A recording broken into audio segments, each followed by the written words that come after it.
नमस्कार. Walk and cook रेसिपीमध्ये आपले सगळ्यांचे स्वागत आहे. आज आपण बनवणार आहे जिवतीच्या फुलांची भाजी. ही रानभाजी आहे. पावसाळ्यामध्ये ही मुबलक प्रमाणामध्ये मिळते. शेतामध्ये, जंगलामध्ये पण उपलब्ध असते आणि पावसाळ्यामध्ये रानभाज्या या भरपूर प्रमाणामध्ये असतात आणि वेगवेगळ्या प्रकारच्या. कारण की त्या सीझनमध्ये त्या भाज्या खाल्ल्याच पाहिजे. त्या आरोग्यासाठी खूप चांगल्या आहे आणि महत्त्वाचं म्हणजे या जिवतीच्या फुलांचा उपयोग हा रोगप्रतिकार शक्ती वाढविण्यासाठी होतो. डोळ्यांचे विकार होत नाही. म्हणजे डोळ्याच्या आरोग्यासाठी पण हे चांगले असतात. त्यानंतर श्वसनाचे जे आजार असतात त्यामध्ये सुद्धा याचा उपयोग होतो. त्यानंतर त्वचेचे विकार आहे त्यावर पण या फुलांचा आणि पानाची पेस्ट करून लावली जाते. परंतु आपण हे जर का खाल्ले तर याच्यासाठी आरोग्य हे आपले खूपच छान राहणार आहे. आणि ज्या सिजनेबल भाज्या असतात किंवा ज्या सीझनमध्ये त्या भाज्या उपलब्ध असतात त्याचा आपण उपयोग नेहमी केलाच पाहिजे. तर चला बनवूया आपण ज्योतीच्या फुलांची भाजी. याआधी मी एक व्हिडिओ अपलोड केलेला आहे. त्यामध्ये आपण कुड्याच्या फुलांची भाजी ची रेसिपी दिलेली आहे. ती आपण एकदा पाहून घ्या. मी याआधीच्या एका व्हिडिओमध्ये कुड्याच्या फुलांच्या भाजीची रेसिपी दिलेली आहे. ती आपल्याला इथे दिसत असेल. तर एकदा याआधी आपण सिजनेबल भाज्यांच्या सिरीजमध्ये एक कुड्याच्या फुलांच्या भाजीची रेसिपी दिलेली आहे. तर ती आपण इथे पाहू शकता आणि ती ट्राय करा. ती पण आरोग्यासाठी खूप छान आहे. तर आता आपण बनवायची आहे जिवतीच्या फुलांची भाजी. हे आहे जिवतीचे फुलं. तर हे उमललेले असतात. थोडे उमललेले असतात पण हे छान आहे आणि फ्रेश पण आहे. यामध्ये थोडे पाने पण आहे आणि कोणी पूर्ण फुलांची भाजी करतात. आपण थोडं पानं पण टाकलेली आहे. पानांची पण भाजी स्पेशली वेगळी बनवू शकतो आणि फुलांची पण. तर हे फुले आहे आणि आपण हे फुले असे छान उमललेले घेतलेले आहे. मी याला तोडून घेतलेले आहे. याचे जे देठ आहे ते पण काढून घेतलेले आहे. तर चला आता रेसिपीला सुरुवात करूया. आपल्याला ही फुले 2 ते 3 पाण्याने चांगले धुवून घ्यायचे आहे. महत्वाचं म्हणजे याचे जे पान असते ते या प्रकारचे असते. बघा हे पान आणि हा वेल असतो. त्या वेलाला ह्या अशा प्रकारचे फुले लागलेले असतात गुच्छांमध्ये आणि हे उमललेली फुले आहे. याचं पान हे बघा असं असते. आपण हे पानं पाहून याला ओळखू शकतो की हे जिवतीचे फुले आहेत. आपण याला पहिले 3-4 पाण्याने धुवून घ्यायचे आहे. कमीत कमी 2 ते 3 पाण्याने धुतले तरी चालेल. याची जे धूळ आणि कधी कधी शेतामध्ये किडे पण बसतात त्यांची ते पण निघून जाते. आपण एकदा या फुलांना 2 पाण्याने धुवून घेतलेले आहे.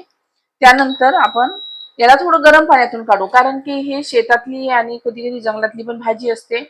तर यावर किडे बसतात, धूळ असते. आपण बाजारातून आणतो तेव्हा पण धूळ लागत असते. ते एकदा जर याला गरम पाण्यातून काढलं तर असणारे जे बारीक किडे वगैरे असतील तर कचरा वगैरे तो निघून जातो. अशा प्रकारे मी गरम पाणी केलेले आहे. थोडं हलवते आणि याला गरम पाण्यातून काढून घेते. याला जास्त शिजवण्याची गरज नाही आहे.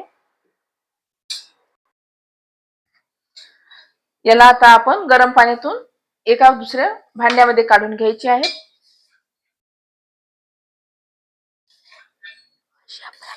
अशा प्रकारे ही छान भाजी होईल, सॉफ्ट पण होईल.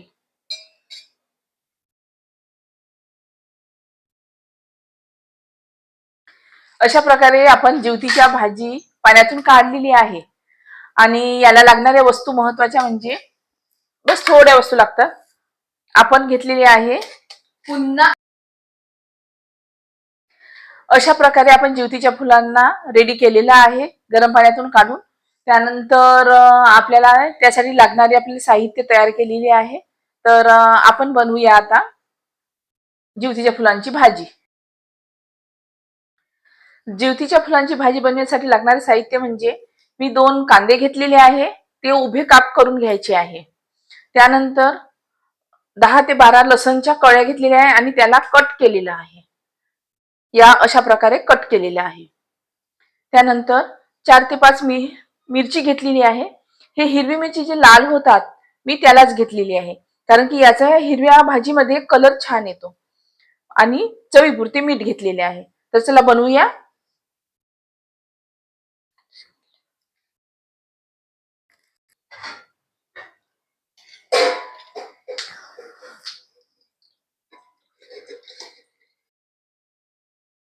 फुलांची भाजी करण्यासाठी मी महत्वाचं म्हणजे पहिले ही लोखंडाची कढई घेतलेली आहे. कारण की साध्या कढईपेक्षा लोखंडाच्या कढईमध्ये जेव्हा आपण भाजी बनवतो तेव्हा त्याला एक वेगळी चव येत असते. म्हणून ती कढई घेतलेली आहे आणि त्यात आपण घालूया 20 ml तेल. आपण जे रोजचं यूज करतो ते तेल घेतलं तरी चालेल.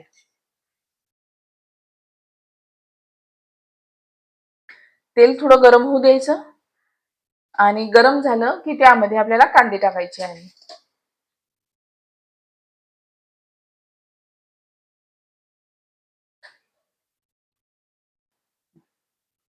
तेल गरम झालेले आहे. त्यामध्ये आपण पहिले घालूया मिरची, लसण. लसण हा भरपूर घातलेला आहे कारण की तो छान वाटतो. त्यानंतर कांदे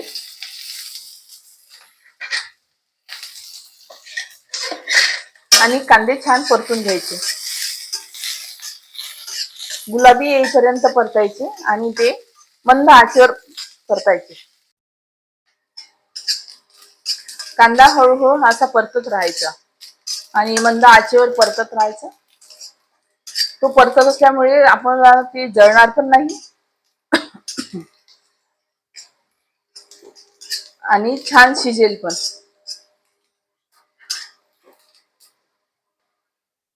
कांदा परतून झालेला आहे. त्यामध्ये आपण ते चवीपुरतं मीठ घेतलेलं होतं ते टाकायचं आणि त्यामध्ये थोडी ही तयार केलेली ही फुले टाकायची. मी यात थोडं पाणी पण टाकलेली आहे कारण की पाणी पण छान होतं.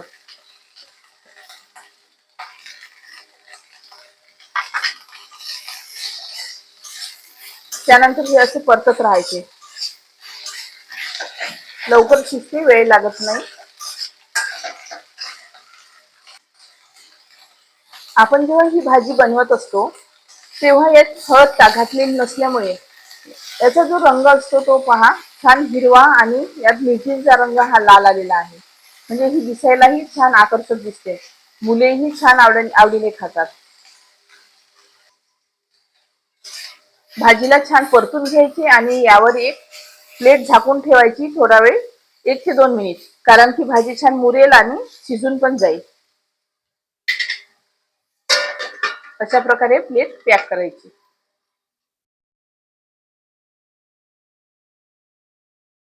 2 ते 3 मिनिट झालेले आहे. ही भाजी तयार झालेली आहे कारण की ही लवकर शिजत असते.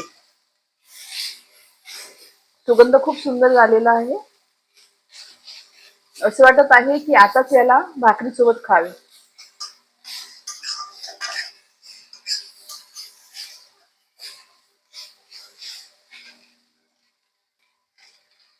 अशा प्रकारे ही भाजी बनवा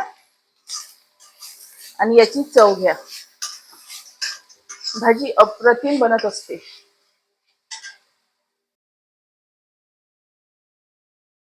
अशा प्रकारे ही जिवतीच्या फुलांची भाजी तयार झालेली आहे. याची आपण चव पाहू शकता. महत्वाचं म्हणजे ही फुले जी आहे आपण ही कच्ची पण अशी तोडून खाल्ली तर ही गुरचट लागते आणि याला सुगंध हा मोगऱ्यांच्या किंवा जाईच्या फुलांसारखा असतो थोडासा. त्यामुळे याला चव पण खूप छान असते. अशा प्रकारे आपण ही जिवतीच्या फुलांची भाजी छानपैकी बनवा. माझ्या व्हिडिओला शेअर करा, लाईक द्या, कमेंट्स द्या आणि आपणही या भाजीला कोणत्या नावाने ओळखता ते पण सांगा. म्हणजे मलाही कट कट अशा प्रकारे जिवतीच्या फुलांची भाजी बनवा आणि माझ्या चॅनलला सबस्क्राईब करा, लाईक करा, शेअर करा आणि कमेंट्स द्या. त्यातल्या त्यात विदर्भामध्ये याला जिवतीची फुले भाजी म्हणतात. आपल्याकडे या भाजीला काय म्हणतात ते कमेंट्स मध्ये सांगा. म्हणजे मला पुढील व्हिडिओ बनविताना त्याचा उल्लेख करता येईल.